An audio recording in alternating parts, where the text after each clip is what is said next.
This program is intended for mature audiences. Parental discretion is advised.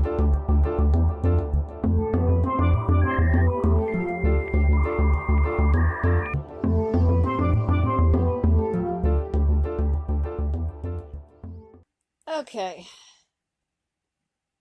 So here we are, got a bunch of lucky cats.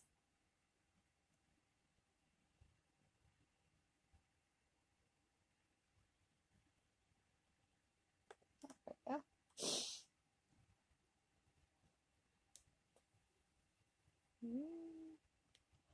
Nope. Oh, no. Nope. It was loading, it's taking forever. There we go. Welcome to Unlock Home Page. God, the backgrounds on these are so terrible. See, this is back before people realized that you should not put pattern backgrounds behind it. You cannot read it. Welcome to Unlock Home Page. Unlock Temple. Excuse me. Oh, I'm cold. Like I said, I have lung problems.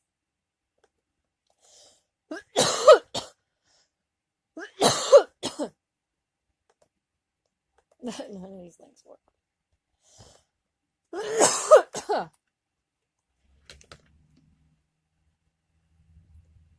And there's something damn TV ward near. I'm just coughing all the time. It's so gross.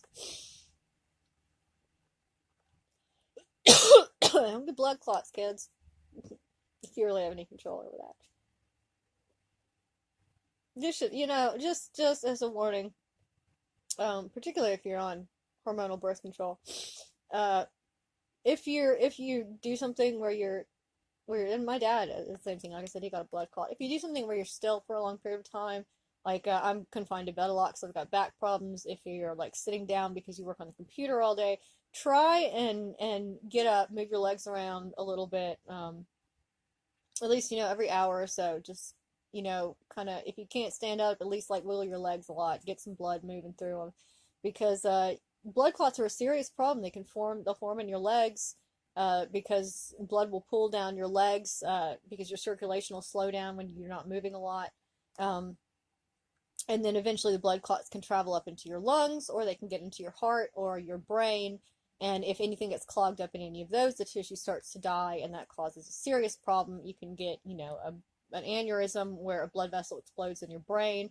You can have a heart attack. You can have what happened to me, which is that a bunch of your lung tissue dies. And my dad had been spending a lot of time sitting down at the computer, and he smoked and drank alcohol, just like a ton, all the time. He just chain smoked, and he just drank a lot. And he wound up, he had been complaining about having pain in his leg, and he thought it was sciatica from his chair, and he was describing it to me, and I said, that doesn't sound like sciatica pain to me. That sounds like a blood clot. And so finally I managed, he had a couple other people tell me he needed to go to the doctor. I finally convinced him. When I was like, that sounds like a blood clot, that sounds like kind of what I experienced. Mine moved, but it was the same sort of feeling that he was describing. And now he had some tissue death in his leg because of it. He waited so long, and so he has some limited mobility problems now because of that. So it's a serious problem. Be aware, move around. Don't stay sitting down for a long period of time, because you're really not made to do that. You need to just move around to get blood moving around your legs. Alright, so let's go to the frames for. I have no idea what any of this says. It doesn't matter because all of these are gone. The illustrated sun salutation. Help with inversions. Once upon a time, I read a post in alt.yoga from somebody having trouble entering handstand. I resolved to create a step-by-step program to illustrate some wonderful hints presented to me by Elise Browning Miller. I feel so blessed by meeting her, because thanks to her, I've been able to launch my bulky self with more aplomb than many of my more adept peers. First, sit in Dandasana with your feet against the wall. Precision isn't that important, just take note of where your hands are placed as they rest on the floor next to your hips. It helps if you are sitting on a carpet, because your hands will leave an indentation.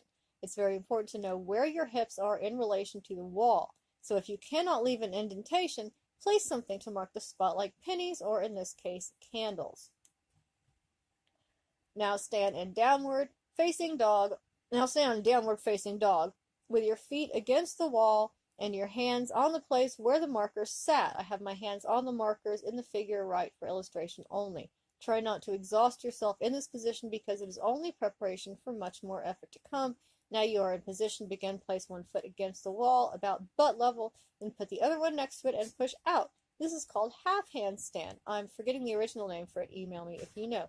Here's where all the work begins. Concentrate on straightening everything out and strengthening the lines that hold you in. Build up your tolerance by extending the time in this position every time you go into it. I believe the hugest obstacle to completing a good handstand is the nervous system's unfamiliarity with being upside down. The body really doesn't know what to expect, so it can't give the brain what it asks for. Since going into this half handstand is so much simpler, you are in it before you even realize it. The nervous system teaches itself the feeling. Strength, however, is another obstacle to attaining proper handstand. Half handstand is actually much more strenuous than full handstand. You still have to hold yourself up by the arms, plus you have to push your feet out into a perpendicular angle. If you can sustain yourself for a minute or more, the handstand itself will be easier. Oh, but we can't see the next step. Meditation lounge.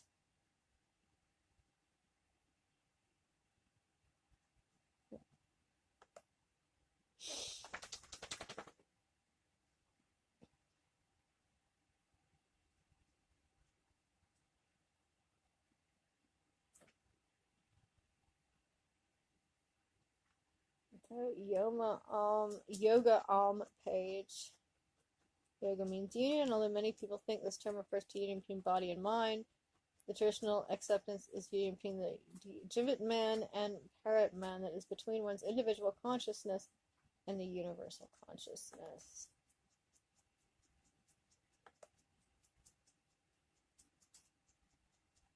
Levity.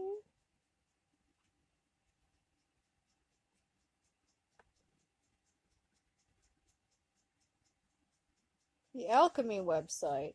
Nearly 400 megabytes online of information on alchemy in all its facets. I like alchemy. Divided into over 2,500 sections and providing tens of thousands of pages of text, over 2,800 images, over 250 complete alchemical texts, extensive bibliographical materials on the printed books and manuscripts, numerous articles, introductory and general reference materials on alchemy. The site is organized by Adam McLean, the well-known authority on alchemical texts and symbolism, author and publisher of over 50 books on alchemical and hermetic ideas. Alchemy is a complex subject with many different interconnected aspects. Many people still only think of the quest of the philosopher's stone to change base metals into gold. On this website, you will be able to explore the riches of alchemical texts, some of which are wonderful works of allegorical literature, delve into its amazing, beautiful, and enigmatic symbolism, and ponder its underlying hermetic philosophy, which holds a picture of the interconnection of the macrocosm and microcosm. These are actually, I do have a couple really nice reprints, obviously, of old alchemical texts in my library that are really neat to look at. They're really neat to read. Even though there is a lot of the stuff about chemicals and elements and altering elements and whatever, but a lot of it is also, it's philosophical. It's about a journey through life and changing through life, becoming different people, different elements as you age, and it's really interesting to read through it. Also, if you are a fan of FLCL or Neon Genesis Evangelion, there's a lot of references to alchemical and hermetic beliefs in both of those, and a lot of other works from the company, actually. Gynax really likes referencing alchemical texts. So we're not going to read, a bunch of alchemical stuff. Let's have a look at a little of this, though. The Secret Book of Artifice. It has been transcribed from In Pursuit of Gold by Lapidus. This treatise describes the entire process of preparing the philosopher's stone. And this is a huge long thing that is definitely not. This might be an interesting read, but I'm trying to not have super long videos here. Alright, so this is an alchemy website, and we may look a little bit more into alchemy later, because that is a really fascinating, fun topic to look at.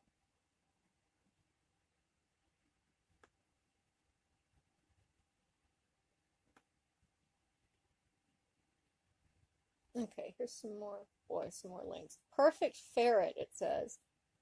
Weasel Watcher offers ferret owners the first perfect ferret gate. Ah, you tried plywood, you tried baby gates. Now we offer something that really works.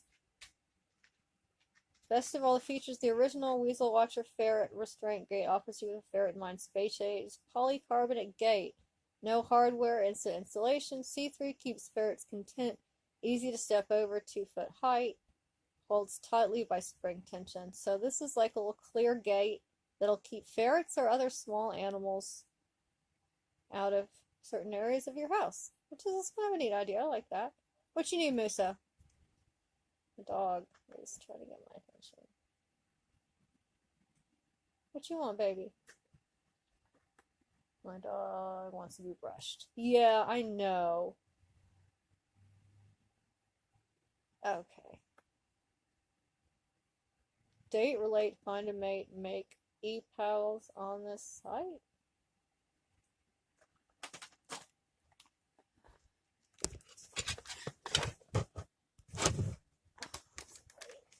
Position where I can brush my idiot dog here. Surf the web and they pay.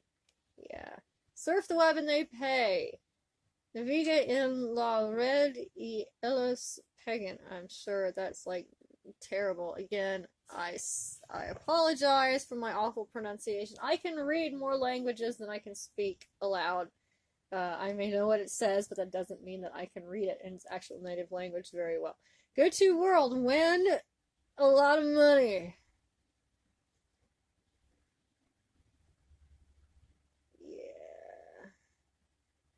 None of these are in existence anymore. I'm absolutely sure.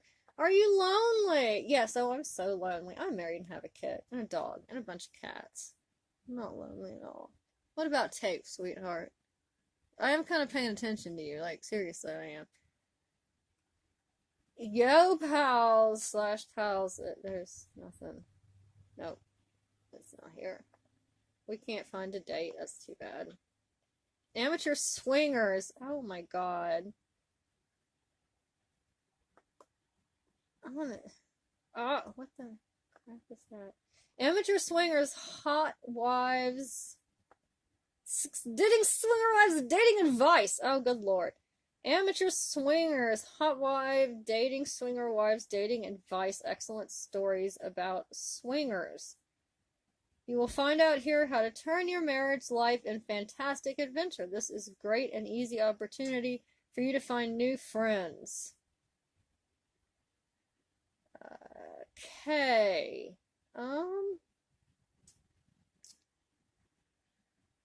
This is... Oh, let's look at some of the stories up here. Oh my god, that's just like...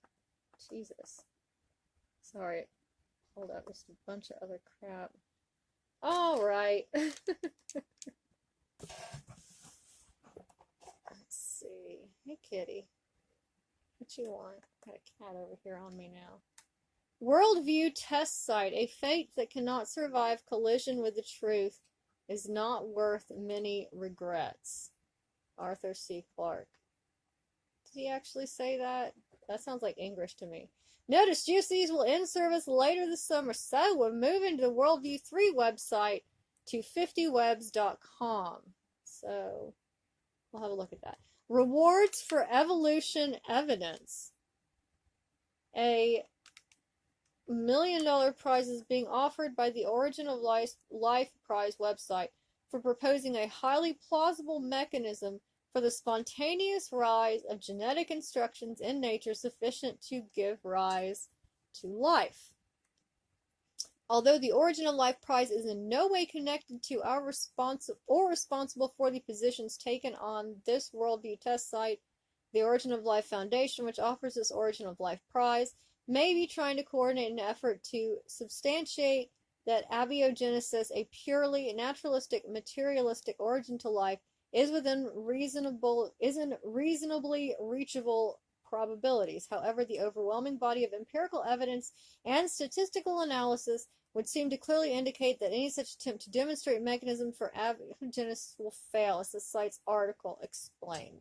Now, interestingly enough, in the decades since this website has been published, we have indeed found that if you basically put a whole bunch of amino acids, the elements of life, what you need, in a solution and just let them go, they will indeed start to link up and they will just start to spontaneously form life.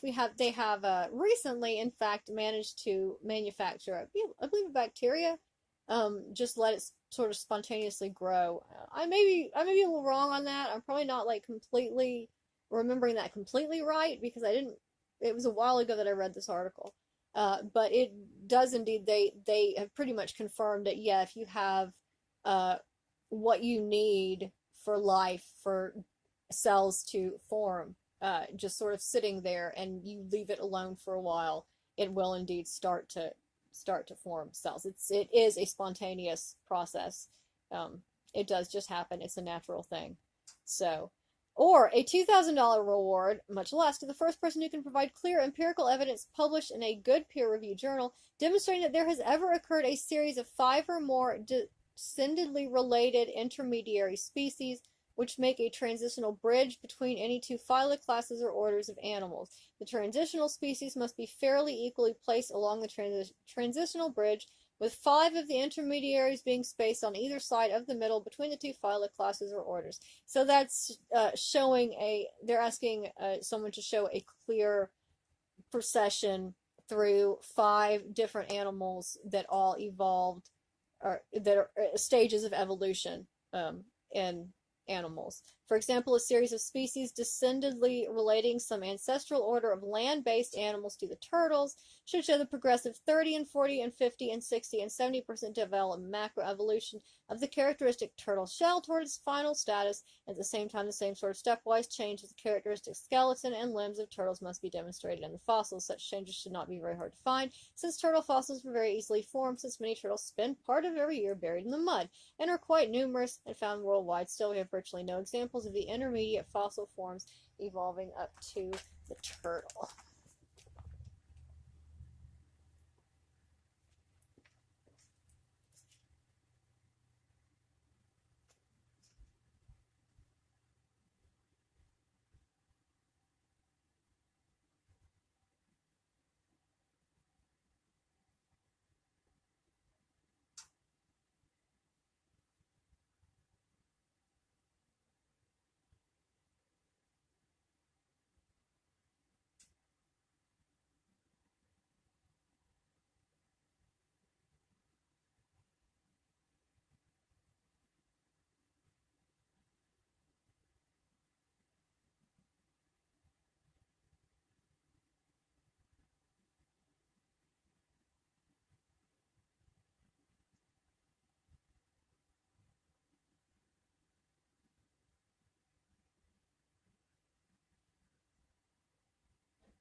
Or, for example, a series of species descending relating some ancestral class of fish to the amphibian class. This series should show something close to 30 and 40 as well as the 50, blah, blah, blah.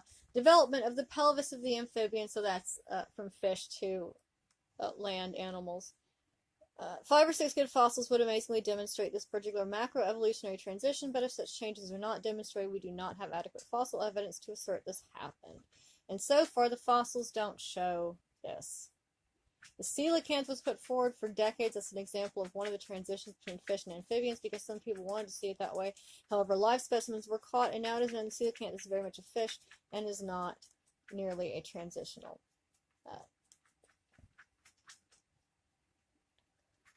A series of species descendantly related to some ancestral order of land-based mammals. Some say shrew-like mammal due to whales.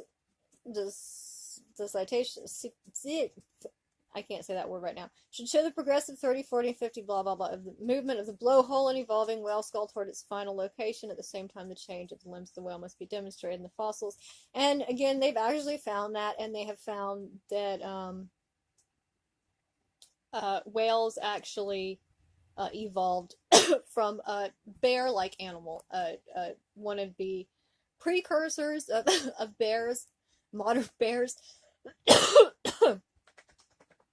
And as far as they can tell, what happened is basically these animals were bottlenecked on an island, and they just slowly, as they became more aquatic, they ended up losing their limbs and eventually turned into whales. So that's what they're most closely related to. The land animal they're most closely related to is actually a bear. So interesting fact for you. Horses, also, the animals they're most closely related to are elephants. So think about that. All right.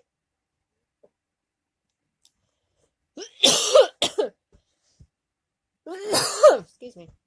A $2,000 reward to the first person who can provide clear empirical evidence that even one new complex biomechanism, e.g. flagellum, cilium, or light-sensitive spot, comprised of at least 4 different new types of functional proteins which assemble together to function as a well-matched and coordinated interacting mechanical parts, has ever evolved in any species in nature. The new biomechanism must be totally as a result of the origination of at least 4 new protein types coded by new genetic material, DNA, in the genome, not previously existing in the original ancestors. The new proteins and the new mechanisms must be beneficial to the organism's survival and not deleterious or destructive to any of its other biomechanisms. Again, we have found evidence of that.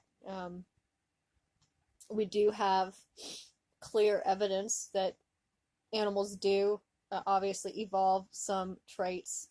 They can change the traits that they have over time.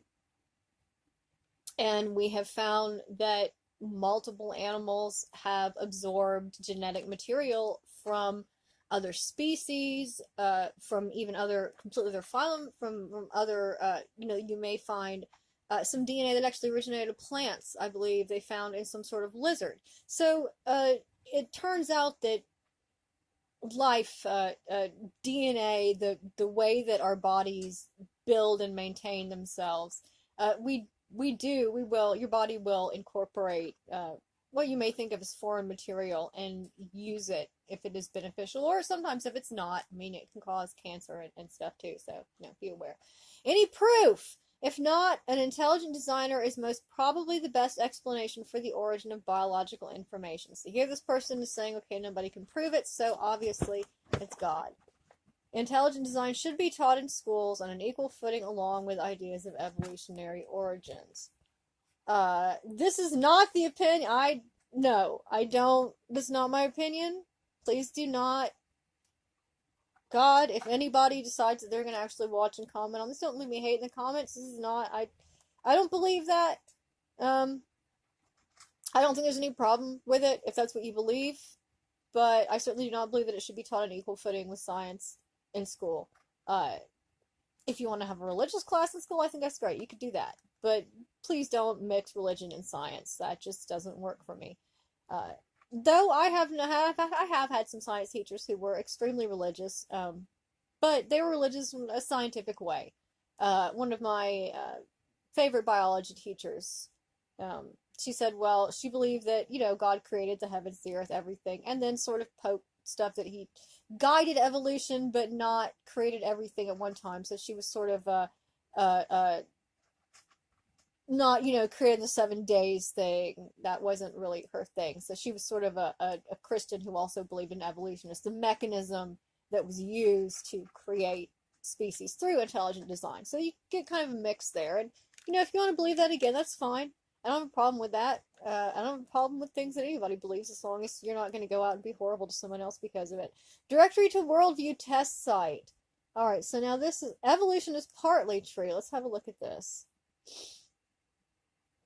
Evolution is just partly true by R. Totten. If one participates, how long is this? Oh God. Okay, I can't read a huge long article about anti-evolution. That's just prophetic prediction prove the Bible's authority by R. Totten. Okay. This is kind of ridiculous. Let's have a look at this. The prophets of the Bible stated over 3,000 times in various ways that they were giving or writing God's own word to man. The scriptures and several other non-biblical writings around the world are also claimed as being sacred or holy scriptures from God, such as the Quran. However, such claims are much easier to make than it is to show that any of these writings measure up to the unique qualities of the Bible. Oh, so the Bible's like the real one. The Quran doesn't count.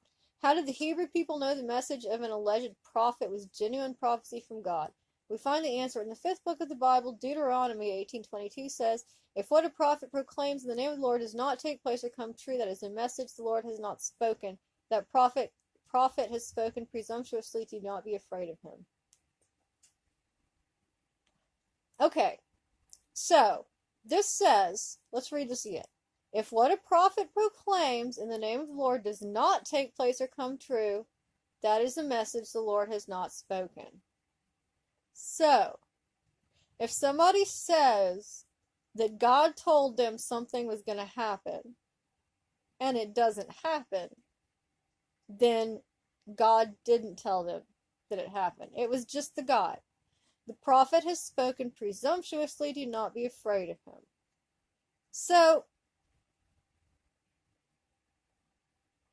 basically, what this guy is saying, okay, so let's go on here. So any so-called prophet who spoke on his own without God's authority was rejected because he was actually a false prophet. The ability to accurately predict events of human history was God's test to distinguish true from false prophets. Not only that, if people caught up with a presumptuous prophet, he was to be stoned to death. This weeded out false prophets in Israel and made presumptuous prophecy a fearful prospect. As a result, only the prophecies of true prophets are contained in the Bible. Some portions of the... Okay, so basically he's saying that because there were a bunch of people who said stuff was going to happen that didn't happen, and then some people who said stuff was going to happen, maybe it did happen, or they just weren't killed because of it, they were real prophets. Now, if you look at most prophecies, you can kind of getting off the topic here, getting off my reading. If you look at a lot of prophecies, they are extremely vague. And that's the whole key to writing a good prophecy. I mean, you say something like, there will be a great man who comes to power and causes strife.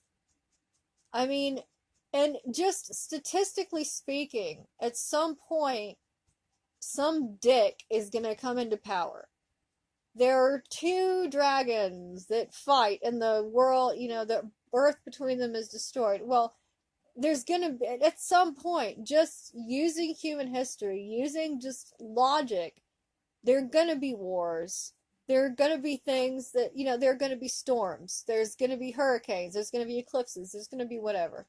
And if you're vague enough about it, then people are gonna interpret that as you being right, even though you're just sort of making vague statements.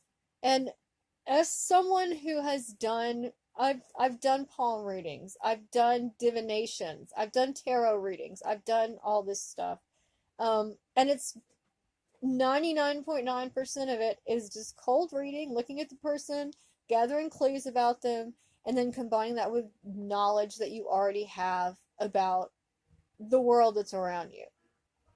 So, basically, people who were smart enough to make prophecies that people would interpret as being true no matter what were going to survive, not get in trouble, Okay. So let's look at these prophecies that he's saying.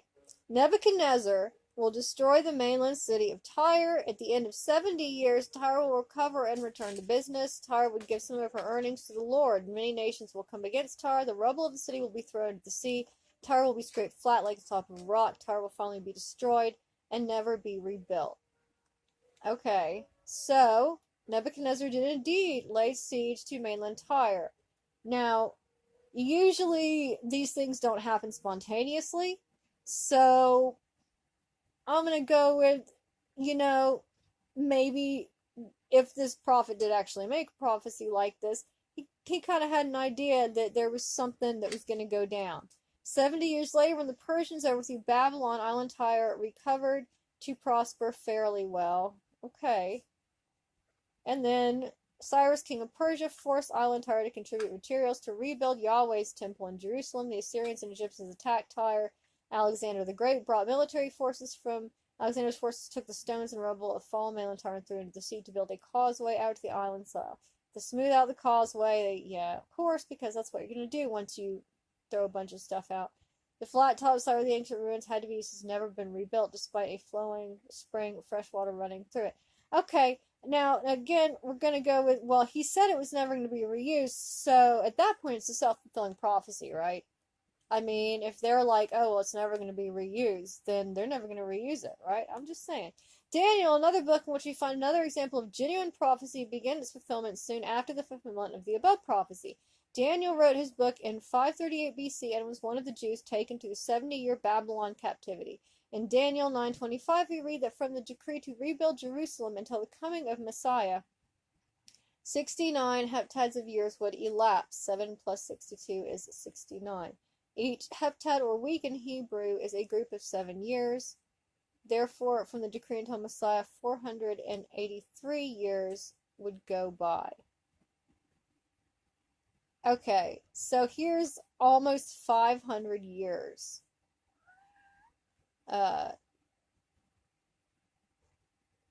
Okay. An overarching decree for the purpose of returning the Jews to Israel was to rebuild Jerusalem was issued in 457 BC by the Persian king Artaxerxes. I'm sorry, I'm bad with this. I'm terrible with names. If you add the 483 years to this date, we come out to the year 26 AD, which is about the very year that Jesus of Nazareth was baptized, anointed, because of course we know all that, it's well documented, anointed with water and with the Holy Spirit to begin his public ministry. This is a strong fulfillment of Daniel's prophecy, but Daniel added a couple other things about the Messiah. He said Messiah would be cut off, which is an idiom for being killed. This happened when Jesus was crucified at the end of his earthly ministry. And Daniel also says that after the 69 heptads, 483 years were over, the city and the sanctuary would be destroyed, which happened in 70 AD when the Roman legions under Titus destroyed Jerusalem and the temple.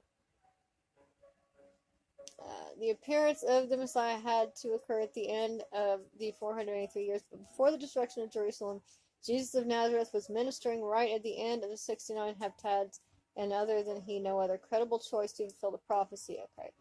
A number of rabbis have boldly said the passage predicts the exact time of Messiah's appearance. For example, Rabbi Nehemias, who lived about 50 years before Jesus, said that the time fixed by Daniel for the appearing of Messiah could not go beyond the next 50 years. If Israel's Messiah came, then it had to be during the century in which Jesus of Nazareth lived. Jesus, yeah, we know, fulfilled the suffering Messiah. Of course, I mean, that's the whole point of Jesus. Jeremiah, as an example, preached as a prophet in about 626 BC, and God declared through him that because of their sins, God would bring King Nebuchadnezzar of Babylon against the Jews to defeat and destroy their land, and to carry them off to captivity in Babylon for 70 years. But when the 70 years were over, Babylon would be defeated, and the Lord would bring the people of Israel out of Babylon and back to their land. Well, archaeology and ancient history confirm the precise fulfillment of the prophecy, because in the year 606 BC, in fact, Nebuchadnezzar's armies subdued Judea, taking thousands of Jews captive to Babylon and other nations. The process continued, including the fall of Jerusalem in 605 BC, blah, blah, blah, blah. To give statistical proof of the power of the Bible in the area of predictive prophecy, I will now list some Messianic prophecies along with their fulfillments. Then we will be given conservative estimate of the mathematical chance that each prophecy could be fulfilled. Oh my God.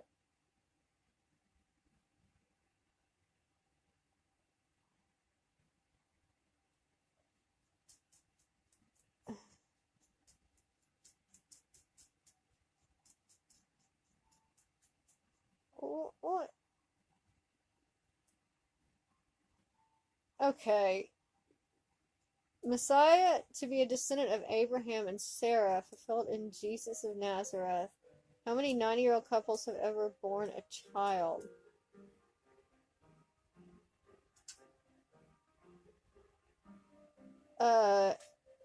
Yeah. People didn't. That's just now that how many 90-year-old. Okay, so they're saying it's a 90-year-old couple.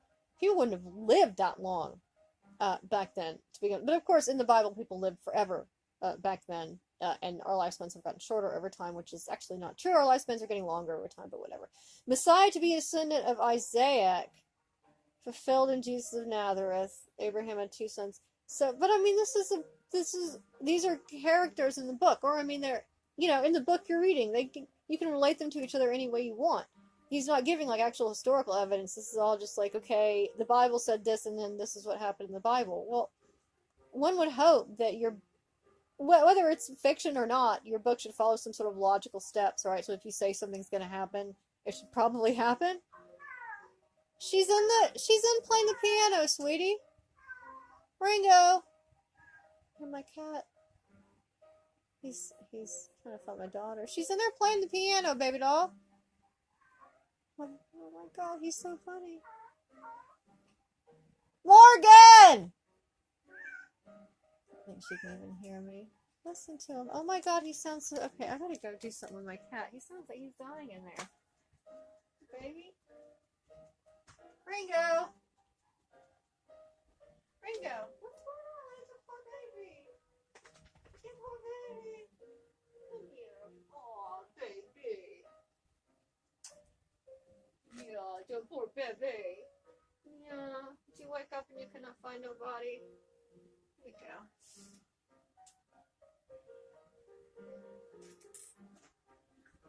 Real quick.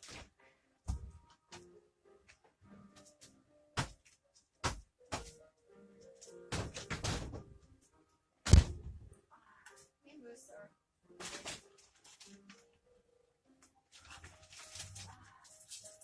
Come here, baby. He likes this food wet. Put water on it. Sweet. He is such a cutie. Okay, big old yellow tomcat, little ginger tom. He's so sweet though. Teeny tiny little meow. He sounds like a baby. Okay, Messiah to be a descendant of David.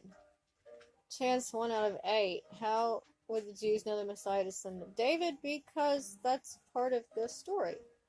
Birthplace of the Messiah, time the Messiah has been. So this Messiah to be born of a virgin. What? Yeah, Jesus is the Messiah. I mean, that's the entire thing, right? It doesn't matter whether you're Christian or not. You know that's kind of the idea, right? With Christianity, you have, Mary gives birth to Jesus, and then Jesus is the Messiah, the Son of God, and then he, gets strung up to wash away the sins of everybody before and to get rid of the old rules and put the new rules in place. And then 3 days later, he appears again, and now whatever he's on South Park now. He's an actor on South Park. So we know the story, right? So this is just basically like, okay, everything that they said was going to happen in the story happens in the story. So it must. I don't think anybody is going to argue that Jesus is the Messiah in the Christian religion. I mean, that's just sort of... It seems weird to me that this person, it feels like he needs to prove that... I mean, that's what it looks like to me, right? That he needs to, prove that Jesus is the Messiah. But, I mean, that's...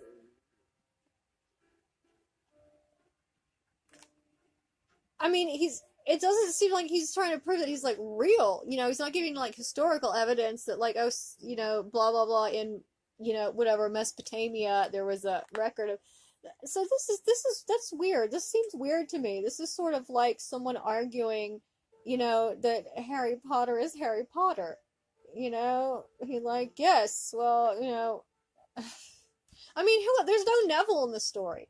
There's nobody to be like could have been the Messiah instead, but it was, or is, uh was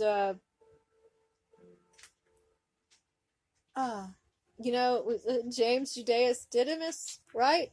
Judaeus, and it means brother. So Judaeus was actually the one that was put on the cross, and then is that what, like, but there's no Judaeus in here that could be his brother, right? The twins. Okay. So anyway, analysis of probability. So this, according to the analysis of probability here, of course it says that Jesus is the Christian Messiah because that's the way that it is.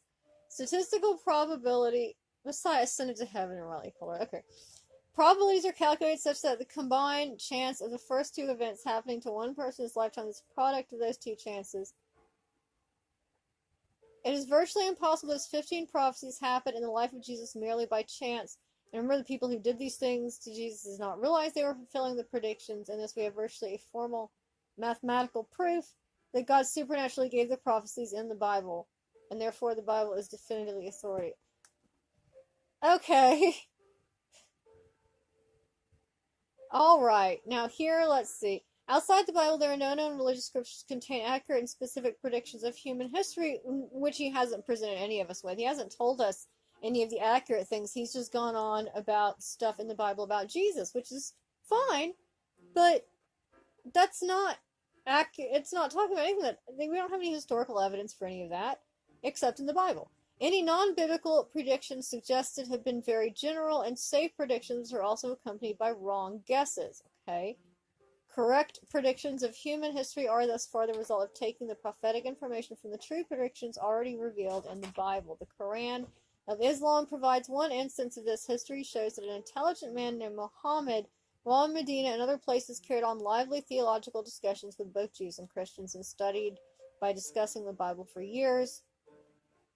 From this, Muhammad gained an understanding of some genuine prophecies as revealed in the Bible. He accepted the monotheistic God of the Bible and even attempted to put together an Arab version of Judaism, and only after being rebuffed on his effort because the Jews of Medina insisted his work still needed improvement did a frustrated Muhammad give up on embracing Judaism and eventually proceed to dictate the Quran. It quite evidently, as a result of this background of Muhammad, the Quran includes a number of prophetic images which are reminiscent of the Bible's apocalyptic end of history, because they were originally taken from the Bible. Other than such biblical ideas, there are no significant specific predictive prophecy in the Quran, and thus it does not compare with the Bible's true scripture. Again, they haven't given us any actual examples of any of this. In another direction, there are secular predictions of human history with accuracy levels which are either so poor that they are no better than educated guessing, or any given prediction so general and vaguely non-specific that many different events could be and are considered to be fulfillment. This includes such foretellers as Jean Dixon, Edgar Cayce, or Nostradamus. In the case of Nostradamus, for example, he used a very old kind of French, something similar to Chaucer in English, which is hard to understand to begin with, and then mixed in various Latin and Spanish terms, and we find one verse which reads, "In the 7th month of 1999, the great king of terror will descend from the sky." However, nothing remarkably earth-shaking happened in July of 1999, as Nostradamus again typically fails to make any specifically accurate predictions. Okay. So, oh god, we're not going to look at how to calculate the world of Eastern pantheism. Scientific facts confirm the Bible. Okay, this is the last one we're going to look at here, I'm pretty sure. Hey, wait, come get on the bed. Come on. Come over here. Take him off on the bed. He's so cute. Meow.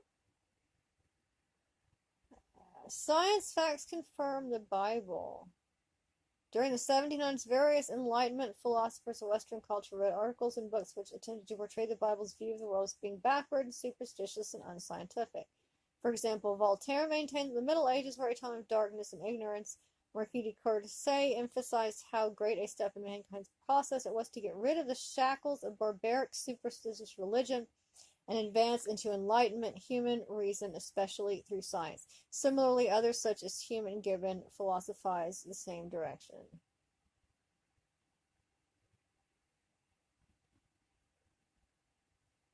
The Big Bang and Expanding Universe. I'll let you out in a second, sweetie. Okay, I gotta let my cat out. If you'd like to make a call, please hang up and try again. If you need help, hang up and then dial your operator.